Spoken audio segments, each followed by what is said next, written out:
Assalamualaikum warahmatullahi wabarakatuh.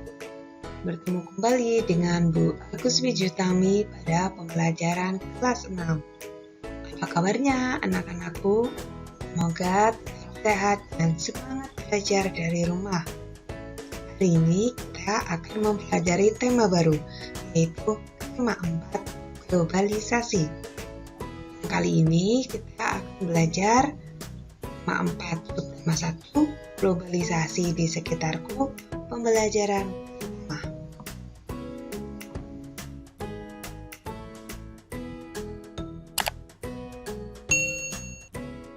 Dan pembelajaran untuk hari ini yaitu 1.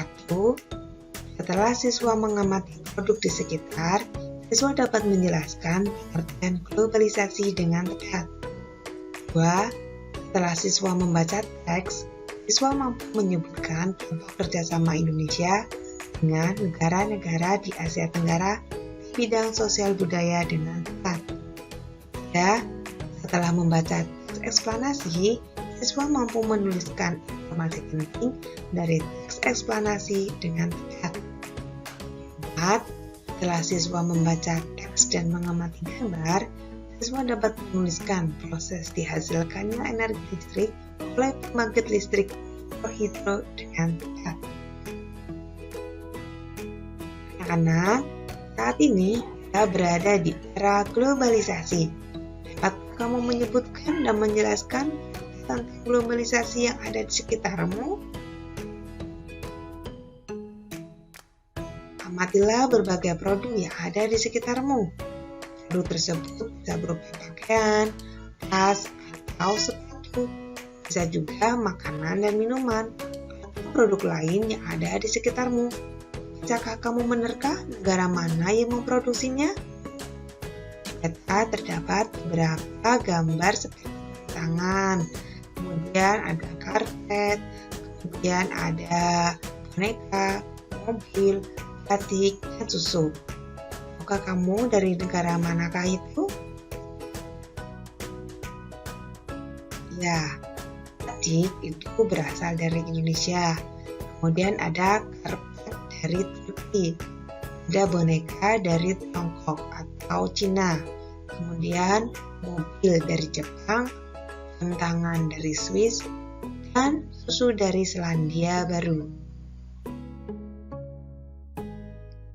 Anak-anak, globalisasi memungkinkan beragam produk dari negara lain dapat kita temui. Kita bisa menemukan berbagai makanan dari negara lain seperti pizza. Kemudian ada juga jam tangan atau boneka dari negara lain. Produk Indonesia juga bisa ditemui di luar negeri, misalkan batik. Perkembangan komunikasi dan transportasi menjadikan barang-barang tersebut mudah ditemui di negara lain. Menurut Kamus Besar Bahasa Indonesia, globalisasi adalah proses masuknya ke ruang lingkup dunia. Dari pengertian lain menjelaskan juga bahwa globalisasi adalah proses mendunia suatu hal sehingga batas antar negara menjadi hilang.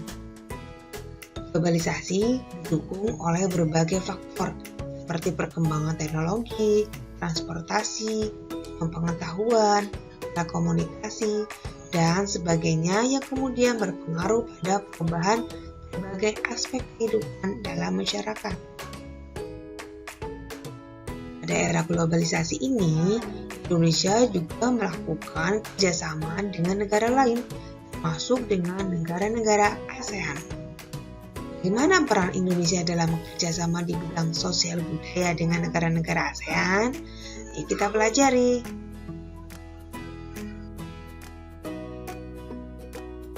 Dulu Hillary Clinton promosikan angklung ke dunia. Jelang akhir pertemuan ke-44 Menteri Luar Negeri ASEAN, tepatnya pada tanggal 22 Juli 2011 malam, di Hotel Nusa Indah Bali, diselenggarakan acara makan malam.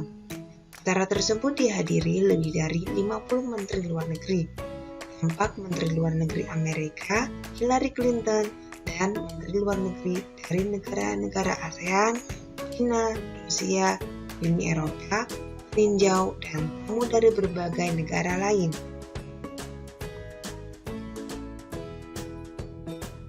Tentu saja berbagai makanan tradisional dihidangkan dan berbagai kesenian daerah ditampilkan, seperti tari-tarian tradisional Jakarta, Bali, dan Aceh. Sebagai acara puncak adalah penampilan angklung interaktif oleh Saung Maujo. Semua hadirin dibagikan angklung berbagai tangga nada, kemudian memainkannya bersama-sama dengan dipimpin oleh Daeng Ujo. Tampak semua undangan berbahagia. Mereka dihadiahi angklung yang baru saja mereka mainkan sebagai tanda mata dari Indonesia. It's for you, souvenir from Indonesia, kata Daeng Ujo sang komandan. Malam yang berkesan itu sangat membantu dalam menciptakan iklim yang kondusif. Malam tersebut membuat pertemuan para menteri luar negeri ASEAN dan berbagai pertemuan bilateral lainnya berlangsung sukses. Ibu Hillary Clinton pun menghiasi berbagai surat kabar di dunia. Berkat angklung, Bu Hillary Clinton pun menjadi duta Indonesia.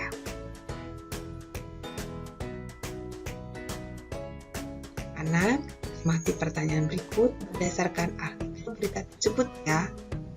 Bagaimana bentuk kerjasama Indonesia dengan negara-negara Asia Tenggara di masa globalisasi? Bentuk kerjasama yang terjalin merupakan kerjasama regional yang melibatkan Indonesia dengan negara-negara Asia Tenggara. Saat ini, organisasi ASEAN menjadi wadah kerjasama di berbagai bidang seperti politik, ekonomi, keamanan, sosial, dan budaya. Selain itu, juga terdapat kerjasama bilateral atau dua negara antara anggota ASEAN. Bagaimana peran Indonesia dalam kerjasama tersebut? Indonesia menjadi tuan rumah penyelenggaraan kerjasama.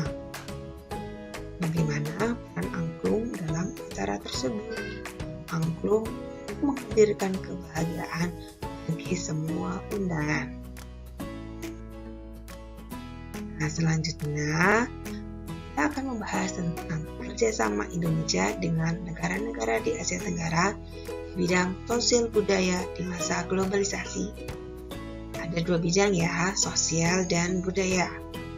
Untuk kerjasama dan juga peran Indonesia dalam hubungan kerjasama dengan negara di Asia Tenggara. Kerjasama untuk kepentingan kemanusiaan, menjaga perdamaian antara negara anggota, mewujudkan Asia Tenggara bebas narkoba. Perannya Indonesia mengirimkan bantuan kepada negara-negara yang dilanda bencana alam atau konflik. Indonesia ikut serta menyelesaikan konflik Kamboja. Indonesia juga melakukan upaya pemberantasan narkoba. Kemudian di bidang budaya, bentuk kerjasama seperti memperkenalkan negara-negara anggota melalui lembaga-lembaga pendidikan seperti sekolah, menyelenggarakan festival dan pekan film, mengadakan festival seni, mengadakan program pertukaran antara televisi dan radio, mengadakan program pertukaran artis. Kemudian Indonesia yaitu memberi sponsor seniman-seniman lokal untuk mengadakan pentas seni di negara tetangga, mengundang seniman dari negara tetangga untuk mengadakan pentas seni di Indonesia, dan juga Indonesia mendukung program pertukaran pelajar antar negara anggota termasuk beasiswanya juga. Anak-anak, kita sering mendengar bahwa abad 20 merupakan abad globalisasi. Berbagai peristiwa dari berbagai belahan dunia dapat kita saksikan langsung melalui layar televisi pada 6 menit atau bahkan detik yang sama. Kita dapat berhubungan dengan sanak saudara, kerabat, atau sahabat yang berada di negara lain dengan mudah. Kita seakan hidup dalam satu desa yang sangat besar. Anak, tahukah kamu listrik mempunyai peranan penting di era globalisasi? Bagaimana produk listrik di era globalisasi? Ayo kita diskusikan. Menghasilkan energi listrik. Listrik memiliki peran penting di era globalisasi. Tidak dapat dimungkiri bahwa globalisasi terjadi karena perkembangan teknologi di berbagai bidang didukung oleh peran listrik sebagai sumber energi di dalamnya. Dengan ditemukannya televisi, komputer, dan telepon genggam, arus informasi kemudian menyebar dengan begitu cepat ke berbagai negara di berbagai belahan dunia. Kebutuhan akan listrik kemudian menjadi suatu hal yang harus dipenuhi bagi semua negara di era globalisasi saat ini. Listrik dihasilkan di pusat pembangkit menggunakan beragam sumber energi. Pada pembangkit listrik tenaga air atau PLTA, air dari waduk atau sungai masuk melalui pintu yang diatur oleh kaca pengaman. Air tersebut kemudian masuk ke tangki pengaman tekanan. Air di dalam pipa besar mengalirkan dan mengarahkan air ke turbin melalui katup pengatur tekanan untuk mendapatkan tekanan energi yang besar. Energi potensial air kemudian menggerakkan turbin. Energi gerak tersebut kemudian diubah menjadi energi listrik oleh generator. Energi listrik dari generator kemudian diatur kapasitas tegangannya dan dialirkan oleh transformer. Energi listrik kemudian dibagikan ke konsumen oleh saluran transmisi. Komponen utama pada semua pembangkit energi listrik adalah turbin dan generator. Turbin tersebut harus bergerak untuk menghasilkan energi gerak yang kemudian diubah menjadi energi listrik oleh generator. Energi penggerak turbin selain dari aliran air juga bisa didapat dari angin, panas bumi, atau PLTU dan sumber energi lainnya. Adakah sumber energi di daerahmu yang bisa digunakan sebagai pembangkit energi listrik?